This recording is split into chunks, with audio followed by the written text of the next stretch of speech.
A decision is made over the boathouses in Windermere, a big fire in Oakland, the City of Ocoee is seeing growth, and a lake that I want to talk about.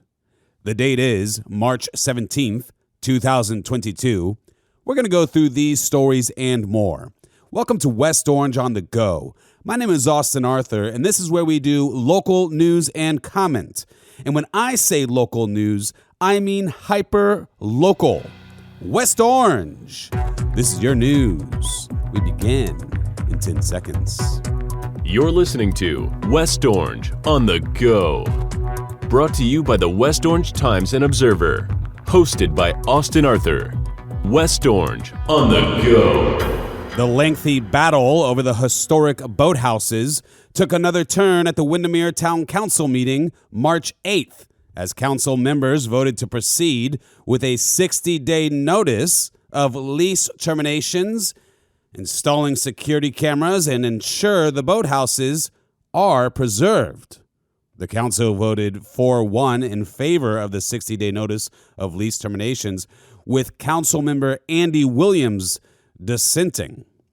Finally, the council also voted on a 4-1 vote to preserve the boathouses in their historic state, also with Mr. Andy Williams dissenting. Now in Oakland, first responders were sent to a call at Gully Avenue early Tuesday morning. Now you may have heard about this. It was a big house fire. Now I don't have too many details, but according to fire rescue, the two occupants of the house are safe. But the fire has claimed 50% of the structure. And now this, the Weston Plaza, it's a new shopping center in Ocoee, includes shops that offer everything from pizza, wine and tacos, to haircuts, shipping services, and insurance. Now, construction was completed last year, but the developer and owner was waiting to fill all 10 storefronts before celebrating its grand opening. Now, that's going to be this Saturday, March 19th. And in other City of Ocoee news, the city broke ground on the new Healthy West Orange Wellness Park, March 10th, in a special ceremony that included city officials, businessmen and women, and members of the community. Now, the park, which is being constructed by SAKC Construction, will include 5 acres and feature a half-mile, 10-foot wide, multi-purpose trail around both ponds and 4 shaded wellness stations to be included, 2 of which will have suspension fitness equipment for strength training. A shaded pavilion will be built in the middle of the pond, connected to both sides of the trail by a boardwalk. Now, the park is expected to open later this year. And now on down to my favorite city, the great city of Winter Garden, Florida. The City Commission has accepted the map for the new voting district boundaries submitted by a districting commission appointed to redraw the lines. The City Commission voted unanimously in favor of the map. Now, that's after postponing the vote from their February 24th meeting, the original date to vote on it. And we spoke about this last week. On last week's program, we spoke about this a little bit. I was present for both of these meetings. And the fact of the matter is there was some contention in the room. I mean, the issue was not smooth sailing. I mean, everybody's professional. We got a great commission. But there was definitely some disagreement. Commissioner Sharman wanted to look at an idea he had, but he even said that he'd go for the vote if the rest of the commission wanted to, that he wasn't sure if it'd work out anyway. But Commissioner Mueller strongly wanted something different, and he did fight for it. The mayor felt that this was, the mayor said this was, in his eyes, some kind of gerrymandering type of thing, and that, that's why they appoint a non-political committee is what the mayor's position was. Commissioner Bennett agreed. And in the end, Commissioner Mueller did vote with his colleagues to approve the map, and they voted on the map altogether as one commission. So all is copacetic in the Winter Garden Commission. And moving on to some other Winter Garden news, let me tell you that Saturday, March 26th, Broadway and Beyond is back. Now enjoy a live show hosted by Billy Flanagan. There will be performers from Broadway, off-Broadway, and Disney, and a lot more. Now, Billy has performed at over, get this, 650 different shows over his career. The guy's resume is huge, and, he's really a terrific guy. You might know him. He's popular down at Pilar's for open mic night. Really a great person. He also owns the Santa's old-fashioned Christmas trees. Now, that's right on Dillard and Plant during Christmas time. This past year, it was actually moved to the Windermere High School. But a great operation there by a great man. He's a great host. You're going to want to see this show. So if you follow me on the Facebook, I did a video on this. You got to get your tickets because you don't want it to sell out. All right? It's right on Newton Park. It's beautiful. The sunset it's going to be setting right when the show's going on. This is from the Rotary Club, our great Winter Garden Rotary Club. So it goes to a good cause, and it's just really a terrific night. So for all the details, I want you to visit Orange Observer on Facebook or on the website. Find the link there.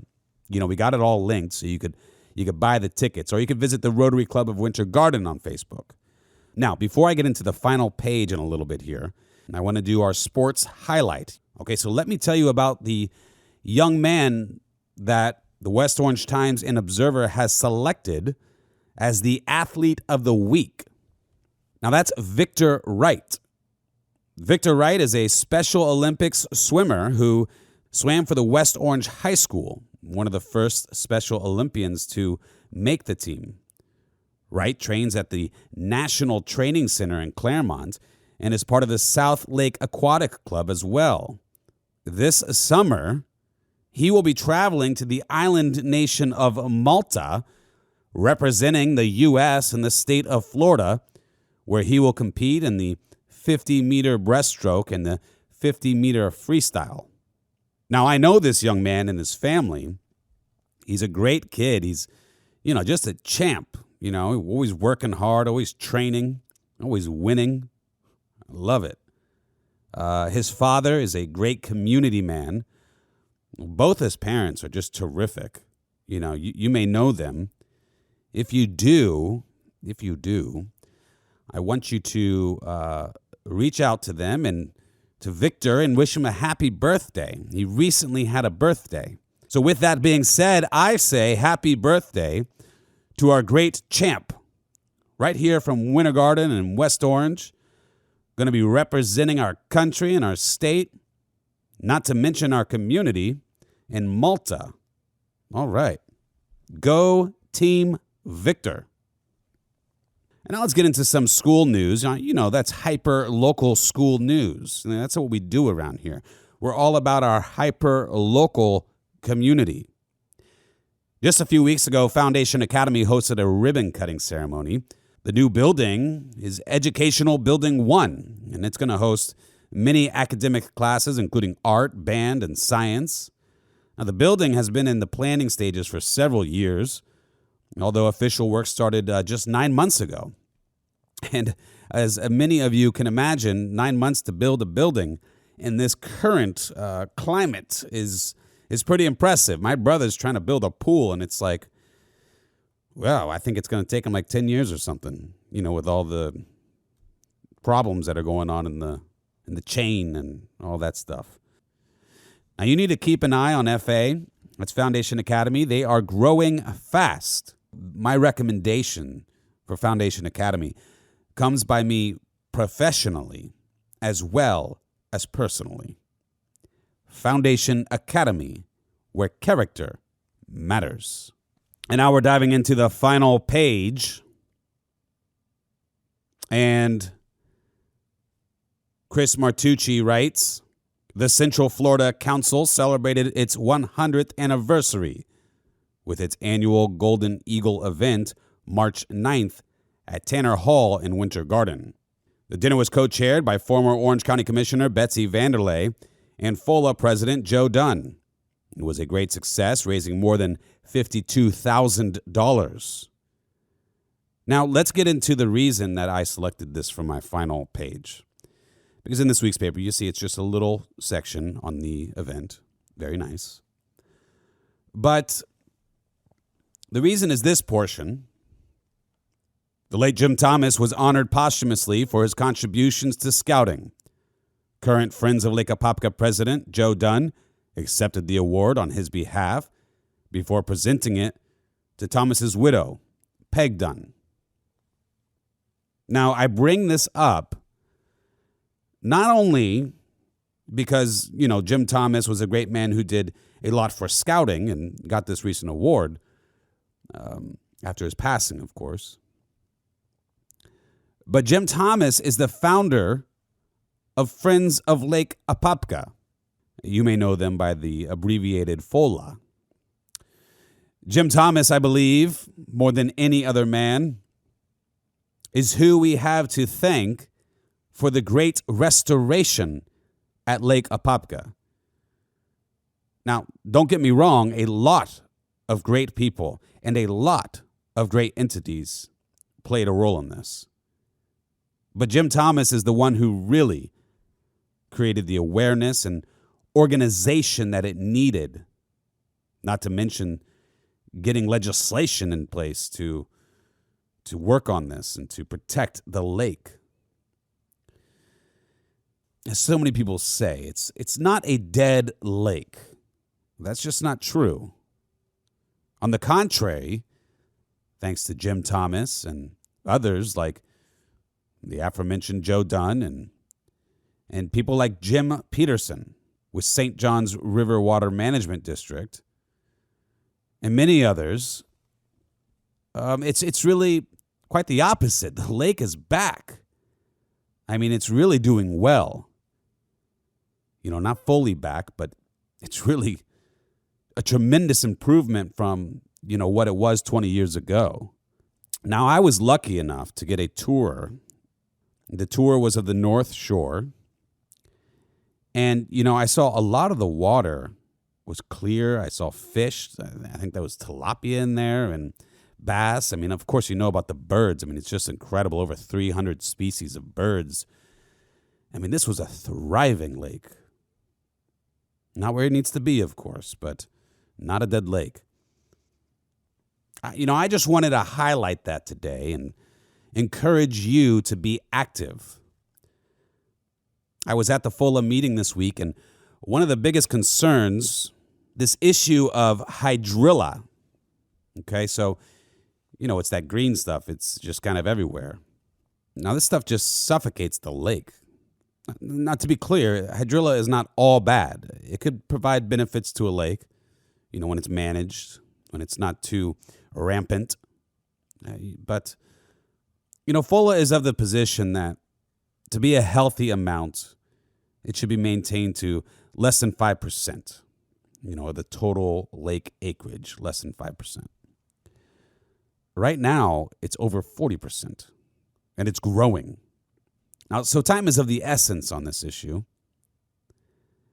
Now, to be certain, there are other issues with the lake that are being addressed. There are other issues that need to be addressed that are on the table in the triage, if you will.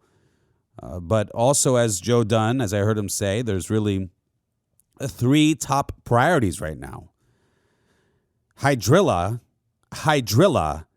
and Hydral. So that's really the main pressing issue. So what can we do? We need to be active. We need to tell our neighbors. Everyone wants our lake to live. We want to protect the heritage that is ours.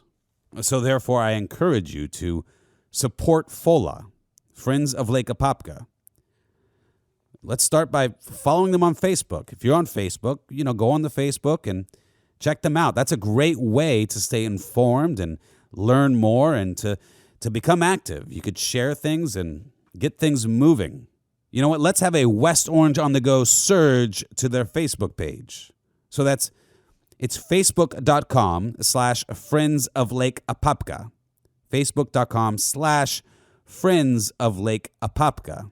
Or if you're on the mobile, you just type it in the search, Friends of Lake Apopka. So I say to you on this day, West Orange, let's save Lake Apopka. This has been Austin Arthur with the West Orange Times and Observer. And until next week, have a happy and blessed weekend. West Orange on the Go is brought to you by the West Orange Times and Observer. Hosted by Austin Arthur. West Orange on the Go.